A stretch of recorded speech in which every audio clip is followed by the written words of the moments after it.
Por que vocês buscam o vivente entre os mortos? Ele não está aqui, mas ressuscitou. Deus seja louvado por essa palavra. Queridos, que texto especial. Por que não dizer que semana abençoada nós tivemos? Eu gosto de dizer que tem dois momentos ao longo do ano que eu gosto muito. Naturalmente é o período da Páscoa, a semana da Páscoa. Eu acho uma semana muito especial. Momento onde nós reservamos para celebrar, ou por que não dizer, não apenas celebramos, mas rememoramos esse evento tão significativo da história humana. O momento da morte e ressurreição de Jesus. Eu estive essa semana também no colégio. Irmã Florita me deu um desafio. E que desafio, meus irmãos? Porque assim, eu tenho costume de pregar aqui para a nossa faixa etária, né? Geralmente a gente se fica mais à vontade. A irmã Florita me deu uma missão para pregar, ensinar, levar uma mensagem para crianças do 1º ao 6º ano. Acho que do 1º ao 6º ano. Então eu tive que me adequar, né, para levar a mensagem para elas. Eu fiz uma pequena pesquisa de como é que eu poderia, pelo menos por um período de 15 minutos, ter a atenção delas. No máximo, meus irmãos, é 15 minutos. Depois daí, é a dispersão total. E aí eu fui buscar umas imagens de forma muito lúdica, ilustrativa, usando as mãos, os dedos, gesticulando, mostrando lá o cenário que já estava posto, uma mesa, para que eles pudessem, ao menos, assimilar um pouco essa mensagem. Eu disse a eles que eu gosto muito desses dois momentos do ano. A semana onde comemoramos a morte e a ressurreição, mas também o Natal. E disse a eles, eu não sei porquê, nós comemoramos primeiro a morte e ao final do ano o nascimento, né? Nós comemoramos assim. Porque alguns disseram, essa é a semana do nascimento de Jesus. É o que eu perguntei a eles, né? Vocês sabem o que é que nós comemoramos nessa semana? Uns disseram, o nascimento de Jesus. Eu disse, não. O nascimento de Jesus é no final do ano. Mas, meus irmãos, é evidente que esses dois momentos ao longo do ano nos fazem refletir. Nos fazem refletir. O versículo que lemos fala de uma verdade, fala da verdade de que talvez essa seja a forma como o mundo, as pessoas em geral, buscam a Jesus. Esse foi o questionamento dos anjos para aquelas mulheres, quando eles disseram, por que vocês estão buscando aquele vivente, aquele que vive entre os mortos? Queridos, eu acredito que a mensagem do Evangelho não faz sentido quando nos apegamos a um Cristo morto. Quando, ao longo dessa semana, nós refletimos sobre as dores, a agulha do sofrimento de Jesus, eu até compartilhei lá no grupo da igreja um artigo que fala do aspecto biológico, biomédico do sofrimento de Jesus. Foi feito por um médico na década de 80, como aconteceu esse processo do sofrimento de Jesus. E ali está posto os cravos nas mãos. Como é que foi? Que na verdade não foram nas mãos, nas palmas das mãos, né? Mas entre a palma e o antebraço. Isso aí é a medicina que fala, não teria como o corpo suportar, as mãos não suportariam o peso do corpo humano.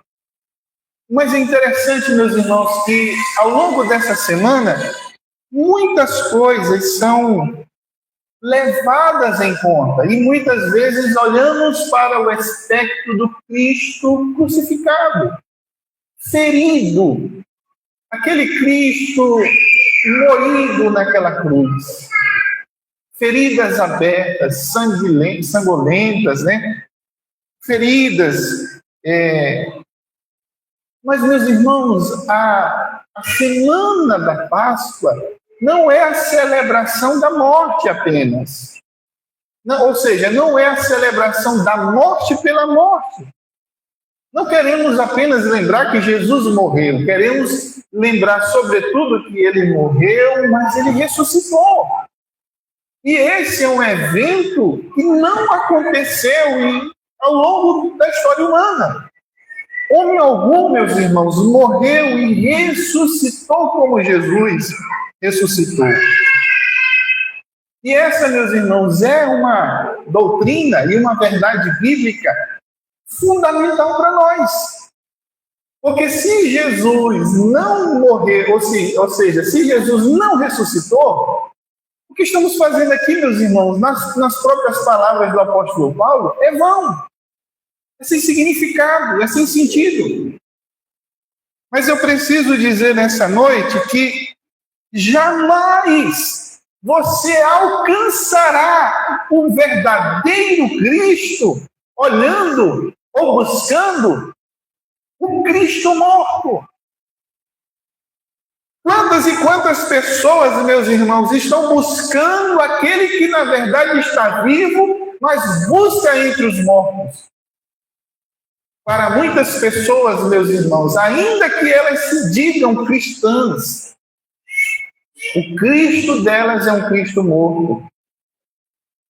É um Jesus morto. Porque esse Jesus ao qual elas próprias dizem que creem, para elas não significa nada. Muitas vezes não repercute na vida delas em absolutamente nada.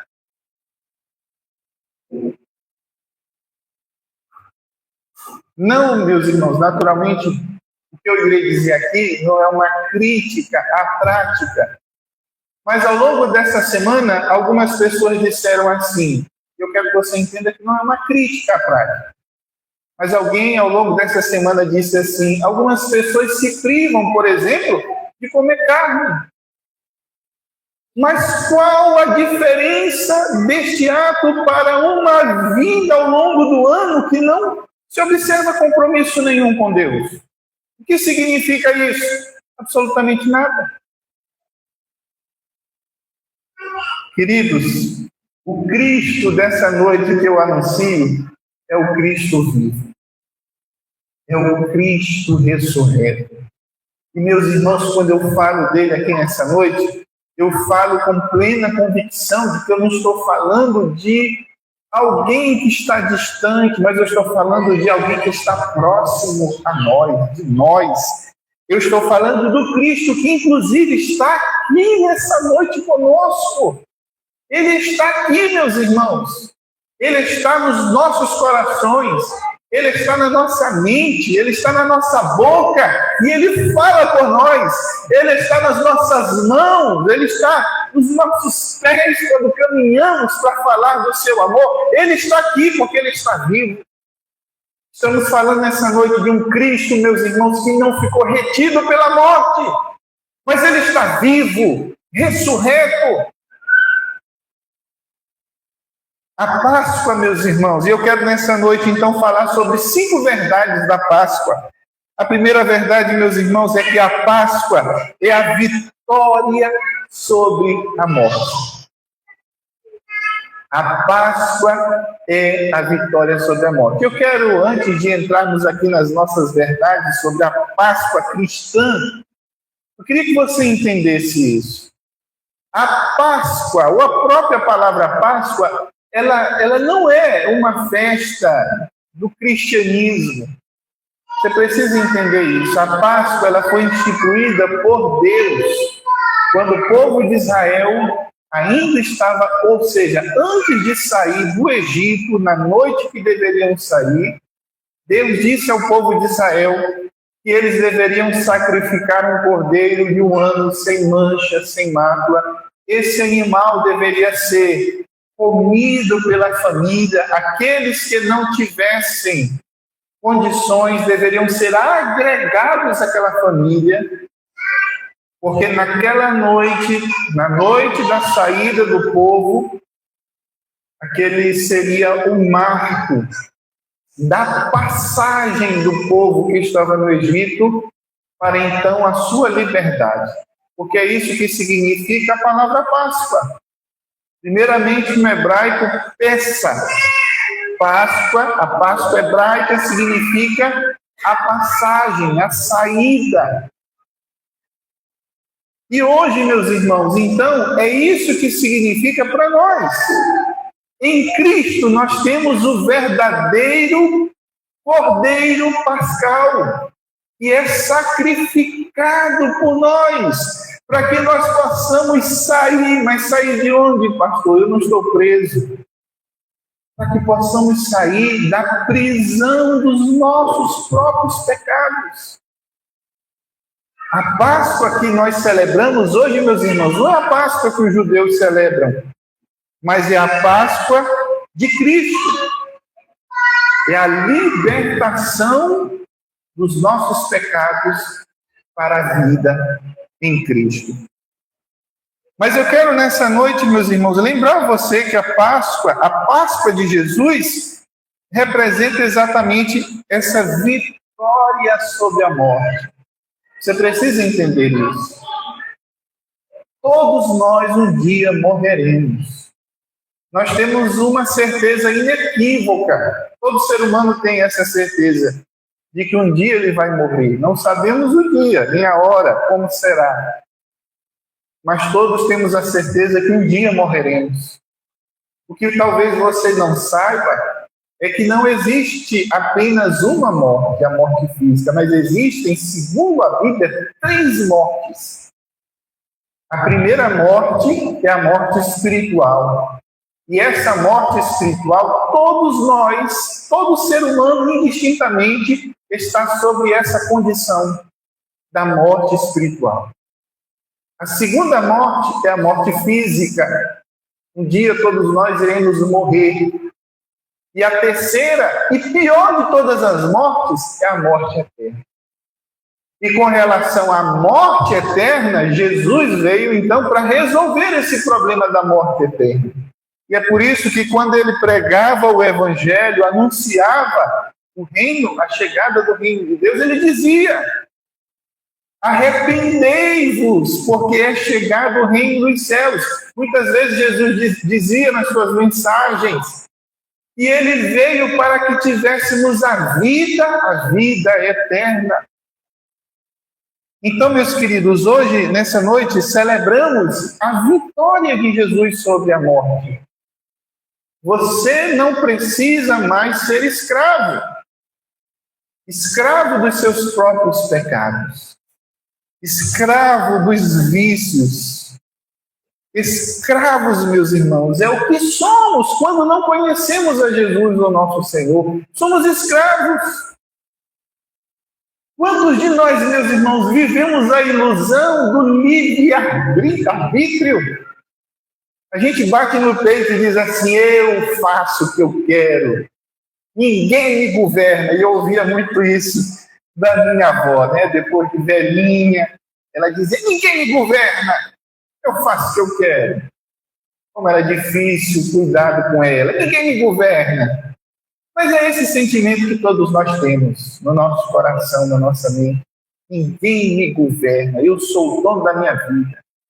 Eu sou o astro-rei da minha existência. Não, você está enganado. Você não é livre. Não existe um homem sequer que seja livre. Isso é lei do engano. Nós somos escravos dos nossos pecados. O que você diz que você faz com base na sua liberdade, você faz com base na sua escravidão. Porque você é escravo do pecado. Porque você não consegue deixar por conta do pecado. Só há uma forma de você se ver livre dessa escravidão de morte, só por Jesus, o nosso Senhor. Mas a segunda lição que eu quero falar nessa noite é que a Páscoa, meus irmãos, é a validação da nossa fé. A Páscoa é a validação da nossa fé. Por isso está escrito em 1 Coríntios 15, 14, Paulo nos diz isso.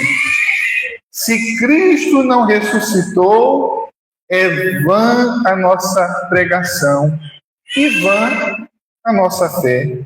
Se Cristo não tivesse ressuscitado, meus irmãos, o cristianismo seria apenas uma filosofia ética irrelevante. E muitas pessoas ainda confundem a mensagem de Jesus como uma mensagem apenas boa ou moralista, puritana. Muitos imaginam que Jesus foi um grande filósofo. Não, gente. Não podemos reduzir a importância de Jesus apenas a isso. Se você vê Jesus apenas como um personagem histórico, que de fato ele foi, apenas como uma figura histórica que trouxe uma filosofia boa, agradável, você está perdendo seu tempo. O poder do Evangelho, meus irmãos, não está nas coisas do fazer ou não fazer.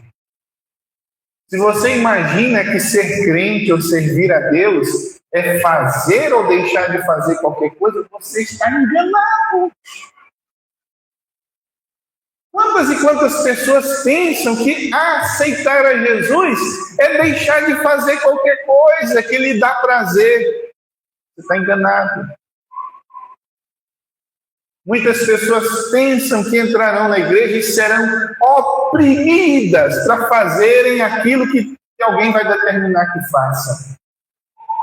O Evangelho não é assim, meus irmãos. A mensagem de Jesus não é isso.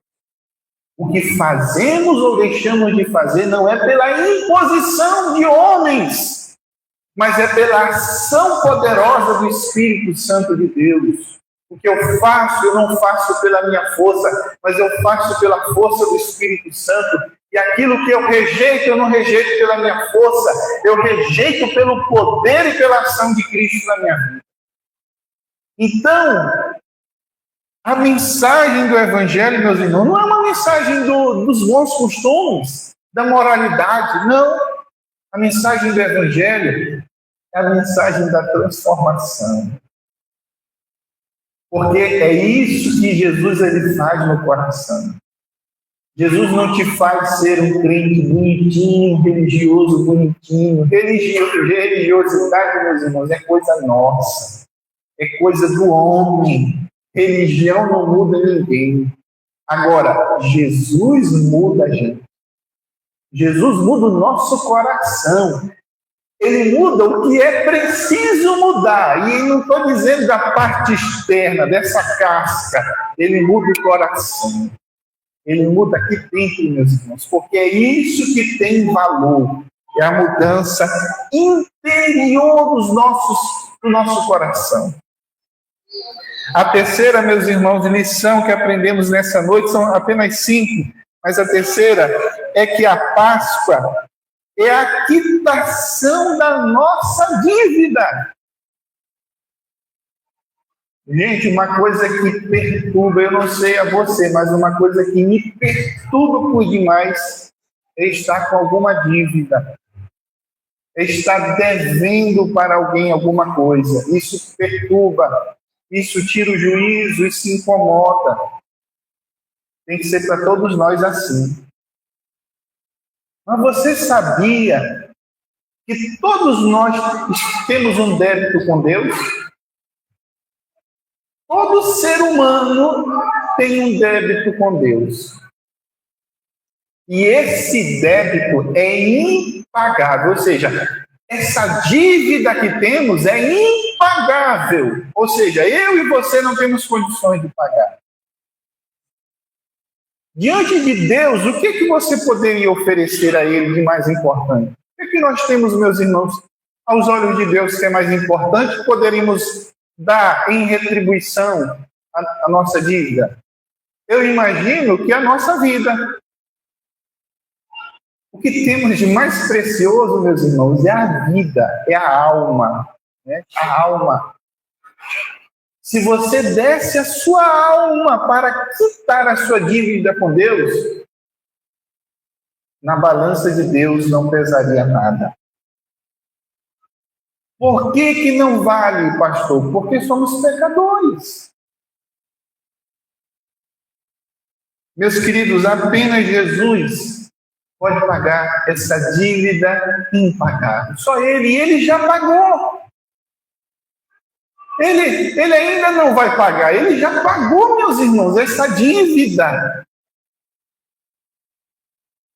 Na cruz, meus irmãos, temos uma frase que determina a quitação da nossa dívida. Na cruz, Jesus bradou: está consumado. Do grego, tetelestai, foi isso que Jesus falou lá naquele momento. Tetelestai, que quer dizer, está consumado. Quando Jesus diz isso, ele quis dizer: está quitada a dívida.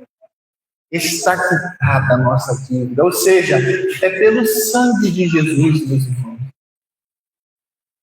As pessoas, você sabe o que a ideia geral das pessoas é como é que elas se relacionam com Deus? Elas imaginam assim: eu vou fazer coisas boas. Eu vou fazer coisas muito boas, porque se eu fizer essas coisas boas, Deus vai se agradar de mim. E eu tenho certeza, porque Deus, ele é amor. Deus não vai me rejeitar no dia do juízo final. Quando eu chegar lá, eu vou dizer: Deus, eu fiz tantas caridades, eu fiz tantas benécias, eu abençoei tantas pessoas. Isso não paga a nossa dívida diante de Deus. Se você imagina que você vai quitar a sua dívida com Deus apenas com boas obras, você está equivocado, você está enganado. Porque não paga. Somente a cruz de Cristo paga por nós. Você sabe por quê? Porque a morte de Jesus, ela não foi uma situação ocasional. Ainda tem gente que imagina isso, né? Parece assim que, não, Jesus caiu aqui do céu, e aí ele foi vivendo o ministério dele. Eu lembro, meus irmãos, que quando eu não conhecia o Evangelho, quando eu assistia A Paixão de Cristo, o filme, todo ano eu torcia para Jesus ganhar, Jesus não ser preso, Jesus não ser morto. Eu ficava torcendo, né, para que ele não fosse para a cruz. E quando chegava na cruz, decepção, meu Deus. Outro dia, essa semana, eu vi, até interessante, é um vídeo que rola na internet, né, uma apresentação da crucificação de Jesus na rua, e um bêbado, né, aparece e diz: eu vou morrer por Jesus. Tira Jesus daí. Eu vou te salvar, Jesus. Então, meus irmãos, a gente pensa isso. Que a morte de Jesus foi uma fatalidade, foi uma questão ocasional. Não, meus irmãos, a morte de Jesus foi programada. Jesus nasceu especialmente com essa missão. A missão de Jesus era morrer por nós. A missão dele era essa, ele precisava morrer. E o Antigo Testamento, meus irmãos, está soberbado de mensagens proféticas dizendo que o Messias morreria, uma morte substitutiva. Uma morte em substituição. Então, a morte de Jesus não foi que o plano de Deus deu errado e ele foi para a cruz. Meu Deus, e agora? Tem gente que pensa: Deus ficou lá do céu e agora Jesus vai morrer na cruz. Não, meus irmãos, tudo foi um plano de Deus. Isaías 53:10, coloca aí, meu irmão. Isaías 53:10, meus irmãos, esse texto foi escrito 700 anos antes de que Jesus nascesse. o versículo 10. Olha o que diz. Esse capítulo 53 é a descrição do próprio Senhor Jesus, de como ele morreria. E veja o plano de Deus. Todavia, ao Senhor, a Deus, agradou moê-lo, fazendo enfermar. Quando der ele a sua alma como oferta pelo pecado, oferta pelos nossos pecados, verá a sua posteridade, prolongará os seus dias, e a vontade do Senhor prosperará nas suas mãos. Ou seja, quando Jesus estava na cruz, ele estava cumprindo a vontade de Deus, de que era que ele morresse para nos substituir, para que eu e você não precisássemos morrer. E isso, meus irmãos, é tão especial que Jesus literalmente substituiu alguém que devia morrer naquela cruz que não era para ele. Ele substituiu a Barrabás. Veja como Deus ali estava comunicando o seu desejo. A multidão ensandecida dizia: solta Barrabás, crucifica Jesus. É isso mesmo. Porque a Deus agradou moê-lo, fazendo enfermar. A vontade do Senhor prosperou nas suas mãos. Queridos, a quarta lição e penúltima lição que eu quero compartilhar sobre a Páscoa é que a Páscoa é o início de uma nova criação. A ressurreição ocorreu no primeiro dia da semana, simbolizando um novo começo. E as Escrituras dizem, meus irmãos, que Cristo é as primícias. Você já parou para pensar nisso? Qual a diferença da ressurreição de Jesus para outras ressurreições da Bíblia?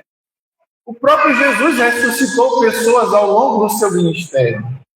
Lázaro não foi ressuscitado por Jesus? No Antigo Testamento, os profetas não ressuscitaram pessoas? E por que a Bíblia diz que Jesus é a primícia nesse sentido de ressurreição? Porque todos esses que ressuscitaram tornaram a morrer. Lázaro ressuscita para morrer a segunda vez. Ele morreu depois da sua ressurreição. Mas Jesus ressuscita com uma nova configuração. Jesus não morrerá. Nunca mais. O seu corpo ressurreto é um corpo diferenciado. E nós temos isso descrito pelos evangelistas quando disseram que Jesus sobrepujava as portas fechadas, janelas fechadas, conseguia adentrar qualquer lugar. As paredes não impediam que ele fizesse isso, mas, por outro lado, ele comia pão e peixe com eles. Então, gente, isso fala de como é o corpo de Jesus ressuscitado, glorificado. E ele é a primícia entre os mortos, porque um dia, meus irmãos, nós em Cristo Jesus também venceremos a morte. Amém, meus irmãos? Glórias ao Senhor, porque essa, meus irmãos, é a nossa maior esperança. Um dia morreremos aqui, mas um dia ressurgiremos com Cristo. Os nossos corpos, meus irmãos, que hoje sofrem com tantas dores. Meus irmãos, é triste você ir num lugar e ver pessoas, conhecidas suas ou não, definhando com câncer. Às vezes, a pele e os ossos. Pessoa praticamente moribunda, com tantas dores. A ressurreição de Jesus, meus irmãos, nos dá esperança de que haverá um dia que as dores deste mundo não mais nos ferirão. Um dia, meus irmãos, não sentiremos mais dores, não sentiremos mais as necessidades banais da nossa vida. Não haverá mais fome, como diz João no seu livro do Apocalipse. Ele diz: haverá um dia que toda lágrima cessará, ou seja, todas as agrúrias da vida humana, fome, dores, doenças, tudo isso cessará. Porque Jesus nos conquistou isso.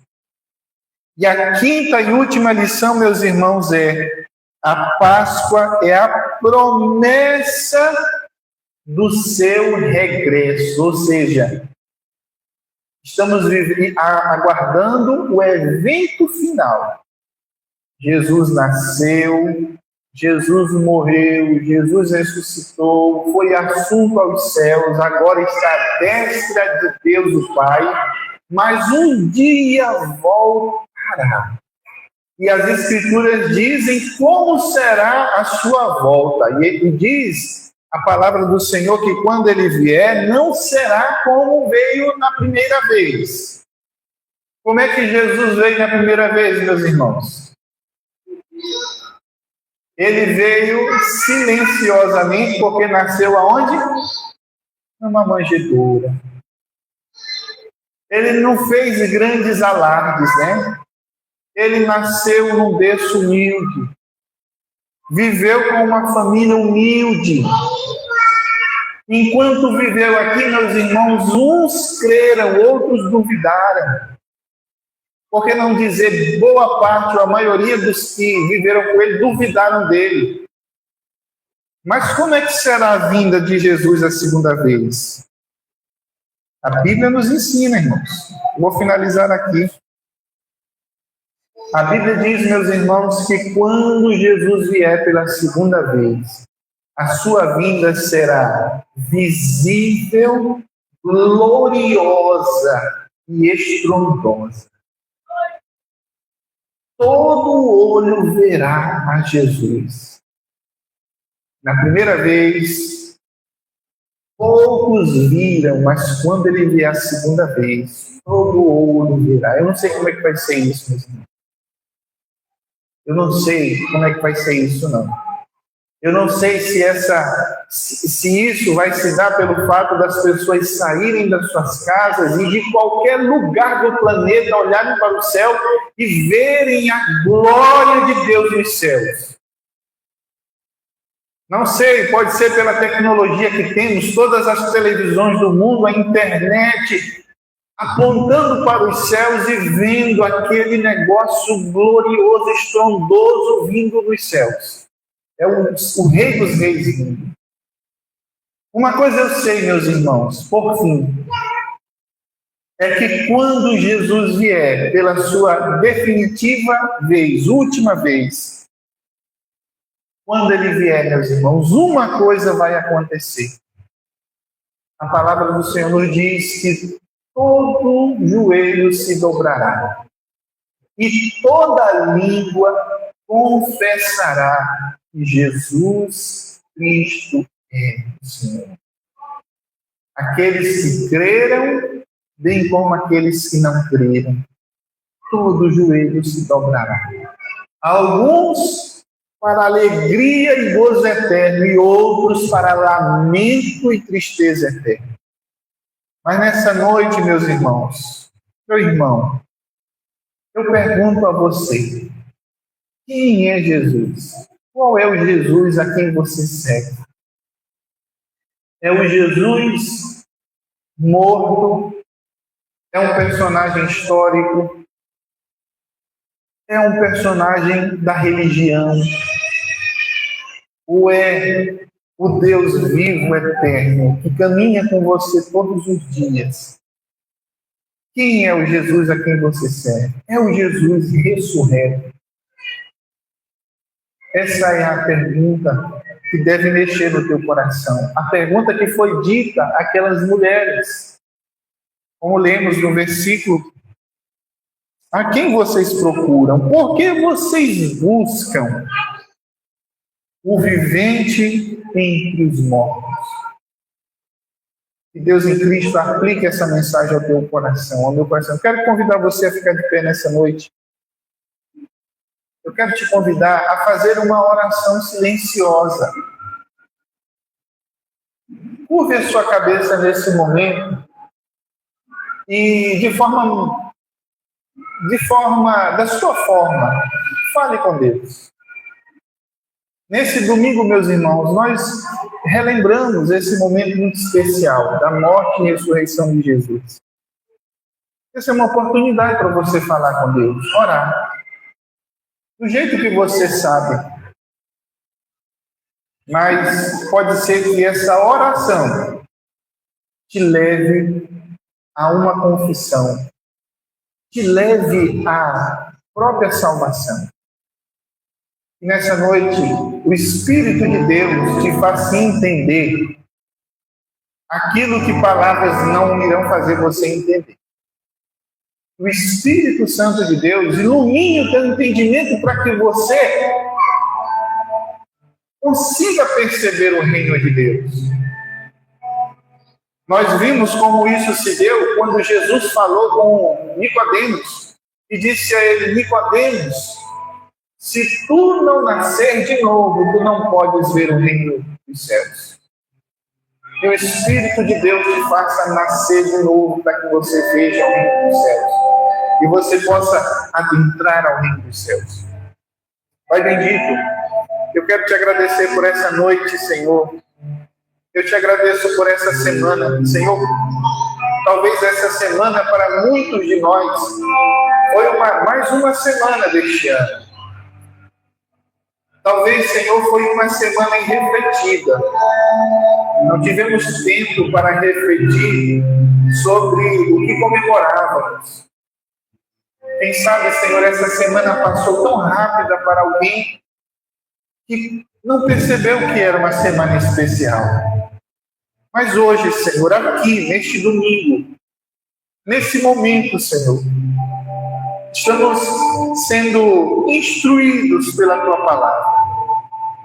E que nesse momento, Senhor, o Senhor nos faça parar as nossas vidas, parar o nosso coração tempestuoso, a nossa mente tempestuosa por aflições da vida, possamos parar e perceber que o Senhor não está tão longe de nós.